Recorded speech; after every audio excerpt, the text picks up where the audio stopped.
Toxic movie ఎలా అనిపించింది? నిజంగా నా టాక్సిక్ మూవీ అయితే వేరే లెవెల్ ఉంది. నిజంగా ఆ లేడీ డైరెక్టర్ గీతా గారికి అయితే అమ్మ నీకు గుడి కట్టవచ్చు, నిజంగా కొబ్బరికాయలు కూడా వచ్చి గుడి కట్టవచ్చు. ఏం డైరెక్టర్ అమ్మ, ఒక లేడీ వై చెప్పేసి ఇంత బోల్డ్ సీన్స్ తీసినావు అంటే కట్ అవుతున్న డైరెక్టర్ ఎవరనంటే నీ పేరు చెప్పొచ్చు. నాకైతే ఒక లేడీ సందీప్ రెడ్డి వంగ అయితే కనిపించిండు.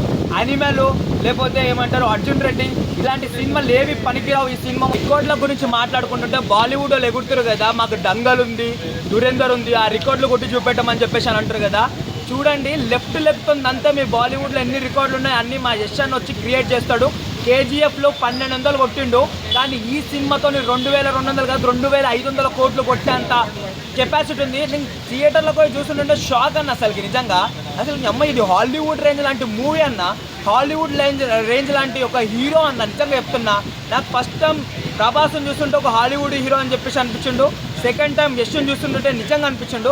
ఎందుకంటే కేజీఎఫ్తోనే నాకు ఫుల్ మీల్స్ పెట్టేసి అంటే ఇది ఒక హీరో ఇది చేయాలని చెప్పేసి ఒక ఫుల్ స్టాప్ పెట్టిండు.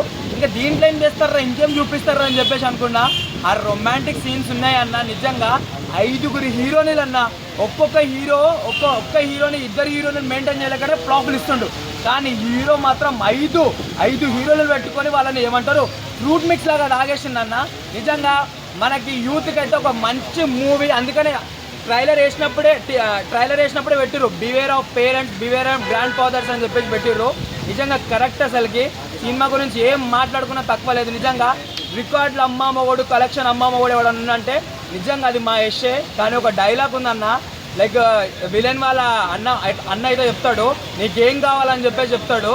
అప్పుడు మా యష్ డైలాగ్ కొడతాడు, నీ అమ్మ నాకైతే దిమ్మ తిరిగిపోయింది అన్న. అసలుకి పెద్దగా ఏమొద్దు, నీ తమ్ముడిని కాల్చి వచ్చిన బూడిదతోని అని పీల్వాలని ఉంది అని చెప్పేసి అని అంటాడు. నిజంగా అంటే నాకు యాక్టింగ్ చేత కాదు కానీ మా దేవుడు నిజంగా అసలుకి సూపర్ అన్న. నిజంగా అసలు ఫుల్ మీల్స్ అన్న ఈ సినిమాతో. మాకు ఫ్యాన్స్కి నిజంగా కాలర్ ఎగరేసుకుంటున్నాం, ఒక రాకింగ్ స్టార్ యష్ ఫ్యాన్ అని చెప్పేసి. ఎలివేషన్స్ ఎలా అనిపించినాయి? ఎలివేషన్స్ బ్యాక్గ్రౌండ్ మ్యూజిక్ ఎలా అనిపించినాయి? మనం ఎలివేషన్స్ అంటే బాగా మనం మాట్లాడుకునేది ఏంటన్న, కేజీఎఫ్లో మనం బాగా మాట్లాడుకుంటాం. అంటే ప్రతి ఒక్కటి ఎలివేషన్తో చేసానని చెప్పేసి కేజీఎఫ్ని కూడా తొక్కేసిన సినిమా ఏదైనా ఉందంటే అది వన్ అండ్ ఓన్లీ టాక్సిక్ అన్న. ఆ రేంజ్లో ఉంది. నిజంగా చెప్తున్నా, అన్న వచ్చిండు ఏదో పర్ఫార్మెన్స్ చేయాలి, సినిమాలు తీయడానికి రాలేదు. రికార్డులు అనేది బద్దలు కొట్టడానికి, చరిత్రలో మొదటి స్థానంగా నిల్చుందామని చెప్పేసి వచ్చిండన్న.